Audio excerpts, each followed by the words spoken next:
চলে আসলাম ব্রিজে আপনাদেরকে দেখানোর জন্য, কুমির দেখানোর জন্য। এই যে এই সেই ব্রিজ, অনেক লোক ভিড় ভাট্টা করেছে। তো আপনারা যদি আসেন, এখানে অনেক মানুষ কুমির দেখার জন্য। তো বন্ধুরা, আমরা যাচ্ছি সেই 14 নম্বর গিরিশপুর ব্রিজের কাছে, সেখানে নাই কুমির উঠেছে, আমরা সেখানে যাচ্ছি। আপনারা যদি যান সেখানে কিভাবে আপনারা যাবেন আমি সঙ্গে করে নিয়ে যাব, ভিডিওটা শেষ পর্যন্ত দেখবে।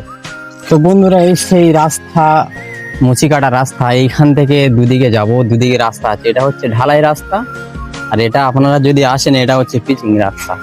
আপনারা যদি এখান থেকে আসেন, এখান থেকে গেলে গ্রামের ভিতর থেকে যেতে হবে, আর এখান থেকে হলে আপনারা মানে রোড থেকে রোডে দেখে যাবে। তো চলুন সঙ্গে যাই।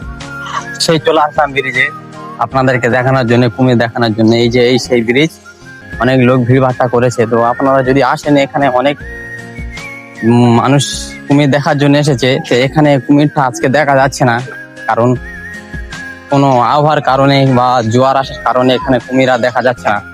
তো আপনারা যদি আসেন, এখানে অনেক ভিড়, আপনারা দেখতে পাচ্ছেন প্রচুর ভিড়। এখানে কুমির দেখার জন্য এসেছে, তোমরাও আসো। এদিকে দেখো, এই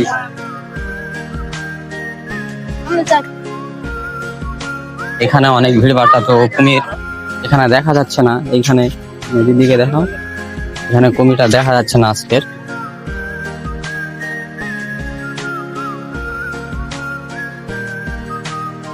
এখানে অনেক মানুষ ভিড় ভাট্টা করেছে। যদি আপনারা আসেন, অনেক মানুষের সমাগম অনেক বেশি, কারণ আজকের কুমিরটা দেখা যাচ্ছে না। আপনারা যদি আসেন, কাল হয়তো দেখা যাবে।